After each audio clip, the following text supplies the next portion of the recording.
নমস্কার। গল্পসঙ্গীর গল্পের আসরে সকল শ্রোতা বন্ধুদের স্বাগত জানাই।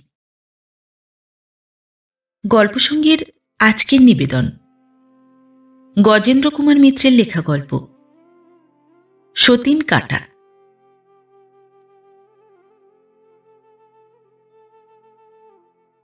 সুদীপদাদের ব্যাপারটা বন্ধু বান্ধব তো বটেই, আত্মীয় স্বজন এমনকি পাড়া প্রতিবেশী চেনাশুনো সকলকারই আলোচ্য বিষয় হয়ে দাঁড়ালো। স্বাভাবিকও।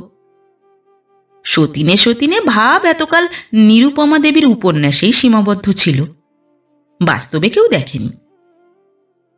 বিভূতিবাবু 3 বোনকে 3 সতীন করে বাস্তবের সঙ্গে একটা রফা করেছেন। পর সতীনে সখ্য তিনিও দেখাতে সাহস করেননি। বঙ্কিমবাবু ঋষি মানুষ, যা বলেন তা আর্য প্রয়োগ, আর দেবী রানীও কিছু সাধারণ মানুষ নন, সে কথা তো এখানে ওঠেই না। না, সতীনে সতীনে এত সৌহার্দ্য কেউ কখনো দেখেনি। কোনো কোনো ক্ষেত্রে স্বামীর রক্ষিতার সঙ্গে স্ত্রীর আলাপ পরিচয়, যাওয়া আসা প্রভৃতি মৌখিক প্রীতির কথাও শোনা যায়, কিন্তু সতীনে সতীনে নৈব নৈব চ। সুদীপদা কিনা সেই অসম্ভবই সম্ভব করল। অবশ্য আপনারা একটু টেকনিক্যাল ভুল ধরতে পারেন। সুদীপদা এখন আর হর্ষর স্ত্রী নয়, আইনত সে সম্পর্ক চুকে গেছে। সুতরাং নিপমালা ওর সতীন পদবাচ্য হয় কিনা সে সম্বন্ধে পণ্ডিতদের একটা মতামত নেওয়া দরকার হয়তো। তবে আমারও একটু দেবার মতো সাফাই আছে। সুদীপদা তো আর বিয়ে করেনি, চাকরির জায়গায় আগের সে পদবিটাও বহাল আছে, সতীন বলা যাবে না কেন? এসব ভনিতা থাক, যে ব্যাপারটা শব্দ দিয়ে শুরু করেছি সেটাই খুলে বলি। হর্ষদেব ভালো ছাত্র, অল্প বয়সেই অধ্যাপক হিসেবে নাম করেছে। এছাড়াও তার সম্বন্ধে যেটা বিশেষ উল্লেখ্য, অসাধারণ রূপবান, প্রায় 6 ফুট লম্বা, বর্ণ উজ্জ্বল গৌর, টানা চোখে মদির দৃষ্টি, ঈষৎ লোমশ বলিষ্ঠ হাতে দীর্ঘ অগ্নিশিখার মতো আঙুল। সব মিলিয়ে নারী জগতে সে চিরদিনই ঈপ্সিত। তাকে নিয়ে মেয়েদের মধ্যে প্রতিযোগিতার অন্ত ছিল না। বহু নারী তাকে পাবার জন্য উন্মত্ত, আকুলভাবে তাকে কামনা করে। তার সামান্য প্রশ্রয় ও প্রসাদ পেলে কৃতার্থ হয়ে যায়। এ বোধটা যে কোনো পুরুষের কাছেই উপভোগ্য।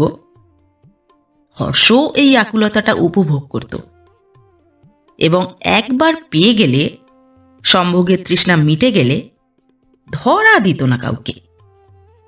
নাড়াচাড়া বা খেলাতেই তার আমোদ ছিল বেশি। সুদীপদা তার MA ক্লাসের নতুন সহপাঠিনী। ওকে সুশ্রী বলা গেলেও সুন্দরী বলে আখ্যাত করা যায় না কোনো মতেই। বিশেষ ওই ক্লাসেই ওর থেকে ভালো দেখতে মেয়ের অভাব ছিল না। কিন্তু সুদীপদার সম্পদ ছিল অন্যত্র, সেটা তার বুদ্ধি। রূপসী মেয়েদের যেটা প্রায়ই থাকে না। সুদীপদা এসেই পণ করে বসল, এই ছেলেটিকে সে বাঁধবে তার জীবনের সঙ্গে।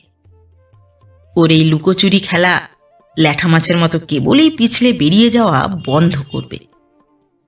তার জন্যে সে সাধনাই শুরু করলো বলতে গেলে।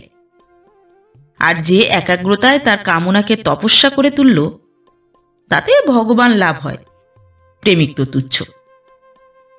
সুতরাং হর্ষকে ধরা দিতেই হল। পরাজয় স্বীকার করে কর্তৃত্বপক্ষ বিহঙ্গের মতো বিবাহিত জীবনের খাঁচায় প্রবেশ করল সে। এরপর কেটেছে দীর্ঘকাল, 8-9 বছর। একটি সন্তানও হয়েছে ওদের, ছেলে। সুদীপদাও ভালো ছাত্রী, সেও ডক্টরেট পেয়েছিল। দুজনেই অধ্যাপনা করে এমনভাবেই ব্যবস্থা করে নিয়েছে, সুদীপদার ক্লাসগুলো পড়ে সকালের দিকে, 2টোর পরেই ছুটি হয়ে যায়। হর্ষর প্রথম দিকে কোনো ক্লাস থাকে না, সে ছেলেকে স্কুলে দিয়ে যায়, সুদীপ্তা বাড়ি ফেরার সময় নিয়ে আসে। সুখেই ছিল। সুখী দম্পতির উদাহরণ দিত সবাই ওদের দেখিয়ে। সুদর্শন স্বামীকে নিয়ে প্রথম দিকে একটু অস্বস্তি ছিল সুদীপ্তার। ক্রমশ সেটাও, সে আশঙ্কাও কেটে গিয়েছিল, নিশ্চিন্তও হয়েছিল সে। এই সময় এলো নিপুমালা, হর্ষর ছাত্রী। সেও সুদীপ্তার মতোই পণ করে বসল এই সুন্দরকান্তি সুপণ্ডিত সুখ্যাত অধ্যাপকটিকে করায়ত্ত করবে। সেটা খুব কঠিনও হল না, কারণ নিপুমালা সুদীপ্তার থেকে ভালো দেখতে না হলেও তার থেকে বয়সে ছোট। 33-34 বছরের পুরুষের কাছে 20-21 বছরের অনুরা কন্যার আকর্ষণ একটা থাকেই। সুতরাং নিপুমালা মাত্র বছর খানেকের চেষ্টাতেই অধ্যাপকটিকে জয় করে নিল। আরও বছর 2 সময় লাগলো একটা বিবাহের সম্পর্ক চুকিয়ে আর একটা বিবাহে গ্রন্থি দিতে। এ পর্যন্ত গেল সাধারণ কাহিনী, সচরাচর যা ঘটে থাকে, মানে বর্তমানে ঘটছে। এইবার বলছি এ ইতিবৃত্তের বিস্ময়কর অংশটা। প্রথম অবশ্য বছরখানেক কোনো সম্পর্ক রইল না। হর্ষ নিপুমালাকে নিয়ে অন্য ফ্ল্যাটে গিয়ে উঠল, অনেক দূরে। দুজনের উপার্জনে যে ফ্ল্যাটের ভাড়া টানা যায়, একজনের সাধ্যে তা কুলোয় না। সুতরাং সুদীপ্তাকেও পুরনো ফ্ল্যাট, তাদের এতদিনের সুখ ও স্বপ্নের স্মৃতি মাখানো বাসা ছাড়তে হল। তবে এইখানে সে একটা সুবুদ্ধির পরিচয় দিল। সন্তান মায়ের কাছে থাকবে এই সাব্যস্ত হয়েছিল। বলা বাহুল্য, তাতে বিন্দুমাত্র আপত্তি করেনি হর্ষ, সে বরং বেঁচেই গেল। তবে ছেলের ভরণ পোষণ শিক্ষা বাবদ মাসে মাসে যে টাকাটা দেবার কথা, তার বদলে ওর যা কিছু সঞ্চয় সব তুলে কিছু পৈতৃক অর্থও পেয়েছিল, একেবারে 20,000 টাকা দিয়ে সুদীপ্তার কাছ থেকে লিখিয়ে নিলে যে ভবিষ্যতে এ বাবদ সে আর কিছু দাবি করবে না। এই টাকাটা এবং ওর নিজের যা কিছু ছিল আর প্রভিডেন্ট ফান্ড থেকে কিছু টাকা ধার করে একটা ছোট্ট বাড়ি কিনে নিল সুদীপ্তা। দুপক্ষই নিশ্চিন্ত, শান্ত। মধ্যের এই পীড়াদায়ক 2 বছরের কথা ভুলে যাবে ক্রমশ, এই আশাই করতে শুরু করেছে সবাই। এর মধ্যে সুদীপ্তা একদিন হর্ষদের ফ্ল্যাটে গিয়ে হাজির। দরজাটা আধখোলা হতেই সুদীপ্তাকে দেখতে পেয়েছিল। তারপর পুরো 1 মিনিট সময় লেগেছিল নিপুমালার আগন্তুককে ভেতরে ঢুকতে দেওয়া উচিত হবে কিনা সেটা ভাবতে। কে জানে কি মতলবে এসেছে, ঝগড়া করবে কিংবা সকলের সামনে কোনো অবাঞ্ছিত দৃশ্যর অবতারণা করবে, অথবা আর কিছু টাকাই চাইতে এসেছে হয়তো। 1 মিনিট সময়ের মধ্যেই সহস্র চিন্তা মাথায় খেলে গেলেও সিদ্ধান্তে পৌঁছানো গেল না বলেই পথ ছেড়ে দিতে হলো।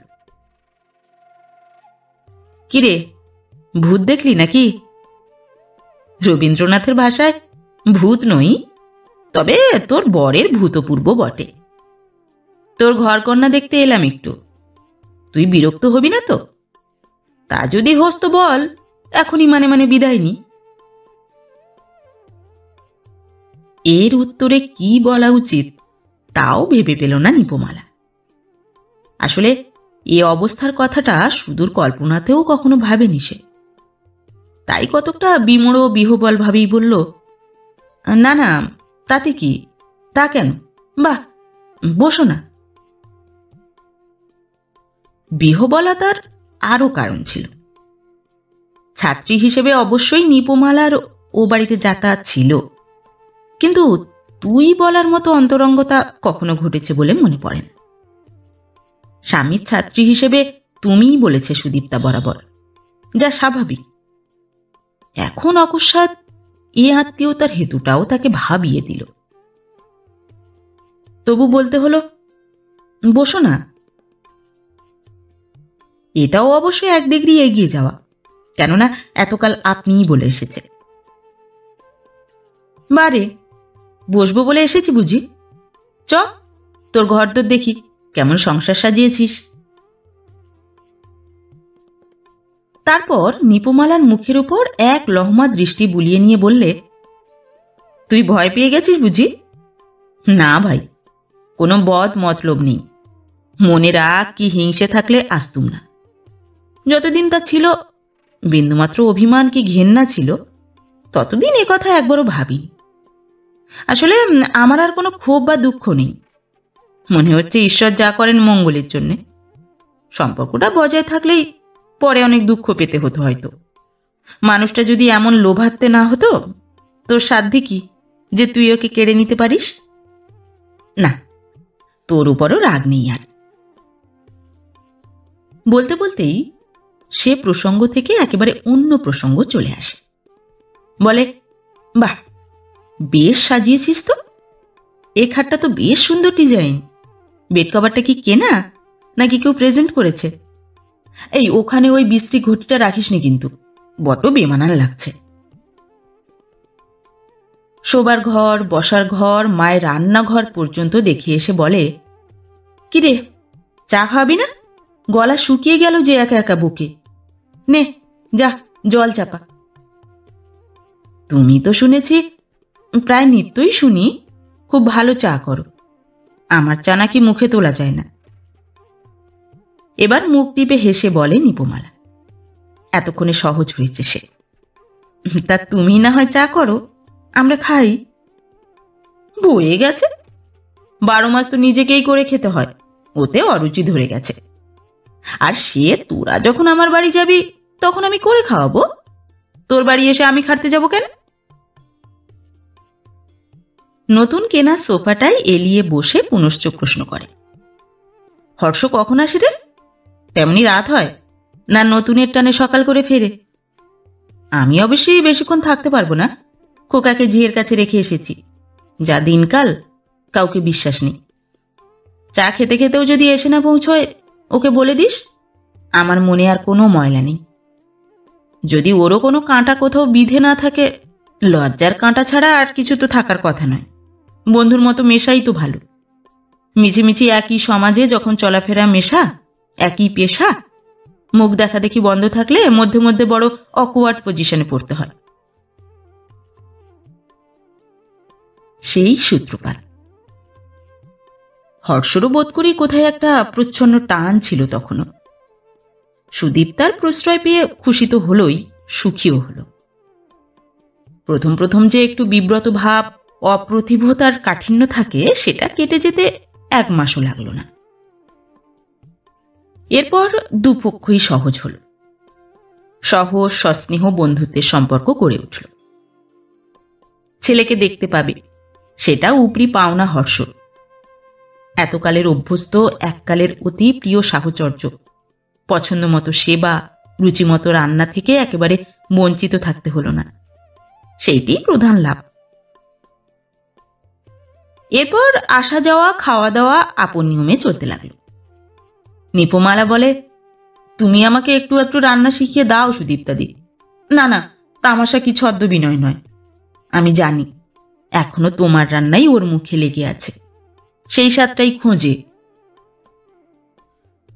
শিখিয়ে দেয় ও সুদীপ্তা, অকণ্ঠভাবেই শিখিয়ে দেয়, যত্ন করে, হাত ধরে যাকে বলে। নিজেও তৈরি করে পাঠিয়ে দেয় এক একদিন বালিগঞ্জ থেকে দমদম, কচুরি, সিঙ্গাড়া, ধোকার ডালনা ইত্যাদি। পুজোর সময় অনেক ইতস্তত করে হর্ষ একখানা শাড়ি নিয়ে আসে। সুদীপ্তা যে ধরনের শাড়ি পছন্দ করে। তারপর হাত জোড় করে বলে, নেবে তো? সুদীপ্তা হেসে বলে, বারে, নেব না কেন? তবে তুমি না দিয়ে নিপি হাতে করে দিলেই ভালো হতো। এইভাবেই চলছিল। সব রবিবার যাওয়া আসা সম্ভব নয়, তবে প্রায় রবিবারেই দেখা হয় তিনজনের। হয় হর্ষরা এ বাড়ি আসে, সেইটাই বেশিরভাগ হয়, নয়তো সুদীপ্তা ওদের বাড়ি যায়। সে গেলে এটা ওটা তরকারি বা খাবার করে নিয়ে যায়। ওখানে গিয়েও নিপমালাকে সরিয়ে রাঁধতে লেগে যায়। এর মধ্যে হঠাৎ একদিন আমেরিকা থেকে ডাক এলো সুদীপ্তার কাছে। আধুনিক ভাষায় স্টেটসের আমন্ত্রণ, একটা লেকচারার বা ওই ধরনের কিছু একটা ব্যবস্থা, পড়াবে, তার সঙ্গে কিছু রিসার্চও করবে। বেশ লোভনীয় প্রস্তাবই এসেছে, কিন্তু বিপদ হলো ছেলেকে নিয়ে।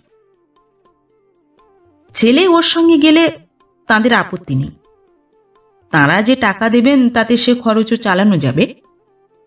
আপত্তি ওরই। এখানে স্কুলে ভর্তি হয়েছে, সে পড়াও হবে না, ওখানে গেলে নতুন করে সব শুরু করতে হবে। আবার এখানে যখন ফিরবে ওখানের পড়াও কাজে লাগবে না। 1.5 বছর 2 বছর যতদিনই থাকুক সে, সময়টাই বরবাদ। সুদীপ্তা এসে বলল, এক উপায় হর্ষ, তুমি যদি একটু স্যাক্রিফাইস করো। স্যাক্রিফাইস আর কি? খোকাকে রাখা, এই তো? তাতে তো আপত্তির প্রশ্নই ওঠে না। সে আমারও ছেলে, এখনো পর্যন্ত একমাত্র। না না, খোকাকে রাখার জন্য এত ভনিতা করিনি। তোমাদের ওখানে গিয়ে থাকতে হবে, আমার বাড়ি। তার মানে? কেন, চুরি টুরির ভয় করছে? কিন্তু আমাদেরও তো সে প্রশ্ন আছে, আমাদের ফ্ল্যাট আগলাবে কে? শোনো শোনো, কথাটা শেষ করতে দাও। আমার এক ভাইঝি এর মধ্যে এসে ঘাড়ে চেপেছে। পিস্তুত ভাইয়ের মেয়ে, বাবা মারা গেছেন ওর 3 বছর বয়সে। মা বর্ধমানে এক স্কুলের নিচের ক্লাসে মাস্টারি করেন, তাতেই কোনো মতে বিয়ে পর্যন্ত পড়িয়েছেন।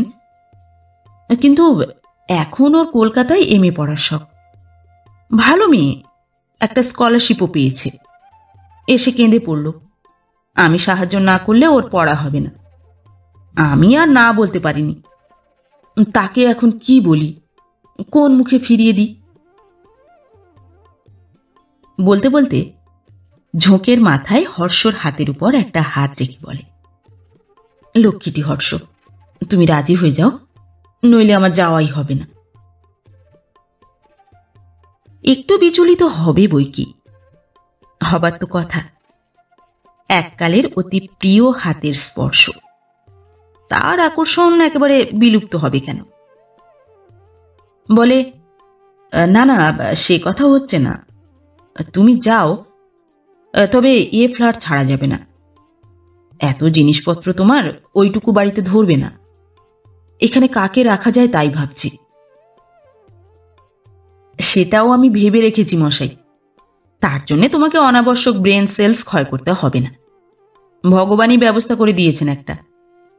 নিপির কাকা অজয়বাবু ব্যাচেলার মানুষ, ভাগ্নের ফ্ল্যাটে শেয়ার করে থাকতেন। সেই ভাগ্নে হঠাৎ আগ্রার কাছে খেরাগড়ে বদলি হয়েছে, বেশ একটু আতান্তরেই পড়েছেন ভদ্রলোক। তাকে এই ফ্ল্যাট অফার করলে বেঁচে যাবেন তিনি। তারপর তুমি ফিরে এলে, তখন তাকে কোথায় ফেলবো? অত দূরের ভাবনা নাই বা ভাবলে, এই সময়ের মধ্যে অনেক কিছু ঘটে যেতে পারে। আর আমি এসে পড়লে সেই দিনই যে ঘর ছাড়তে হবে এমনই বা কি কথা? অজয়বাবু অন্য বাসা খুঁজে না পাওয়া পর্যন্ত তোমরা অনায়াসে আমার ওখানে থাকতে পারবে। হর্ষ রাজি হয়ে গেল। নিপুমালা একটু খুঁতখুত করেছিল, তবে কোনো প্রবল আপত্তি তোলেনি। তাও যেটুকু দ্বিধা ছিল, সুদীপ্তার অনুনয় বিনয়ে সেটুকুও থাকল না। হেসে বললে, কিন্তু সৎমার কাছে ছেলে রেখে যাচ্ছ, যদি অযত্ন হয়? প্রথমত সৎমা নয়, আইনত এটাকে সৎমা বলা যায় কি? দ্বিতীয়ত, যাকে সৎমা বলছিস তার নিজের ছেলে থাকলেও সে দুশ্চিন্তার কথা উঠত। এই আমি নিশ্চিন্ত হয়েই যাচ্ছি, আমার চেয়ে বেশি যত্ন করবি তুই। সুদীপ্তা যে বলেছিল এই সময়ের মধ্যে অনেক কিছু ঘটে যেতে পারে, সে কথাটা ভবিষ্যৎবাণীর মতোই ফলে গেল। অথবা কথাটা উচ্চারিত হবার সময় বিধাতা স্বস্তি বলে উঠেছিলেন। কি কিংবা জেনে বুঝেই বলেছিল সুদীপ্তা, কথার মতো বলেনি। ফলাফল প্রত্যক্ষ করারও প্রয়োজন হয়নি, সেই এর আয়োজন করেছিল, ঘটনা সূত্র সাজিয়েছিল, বিশেষ ফল আশা করেই বিষ বৃক্ষ রোপণ করে গিয়েছিল। সুদীপ্তা যখন ফিরে এলো তখন নিপমালা তার বাপের বাড়িতে উঠে গিয়ে হর্ষর সঙ্গে বিবাহ বিচ্ছেদের মামলা এনেছে। সুদীপ্তার ভাইঝি অন্তঃসত্ত্বা, সেইটাই মামলার প্রধান কজ। যে সর্বশেষ হাসি হাসে সেই যথার্থ হাসে। ইংরেজি এ প্রবচনের অর্থ কি নিপমালা বুঝল এতদিনে? সুদীপ্তার বিশ্বাস বুঝেছে।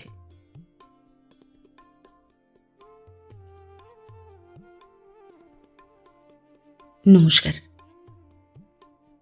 নতুন একটি গল্প নিয়ে খুব শিগগির ফিরে আসছি। ততক্ষণ সবাই ভালো থাকবেন, সুস্থ থাকবেন। গল্প পাঠ কেমন লাগলো অবশ্যই কমেন্ট করে জানাবেন এবং ভিন্ন ভিন্ন স্বাদের অডিও স্টোরি শোনার জন্য অবশ্যই চ্যানেলটি সাবস্ক্রাইব করবেন। ধন্যবাদ।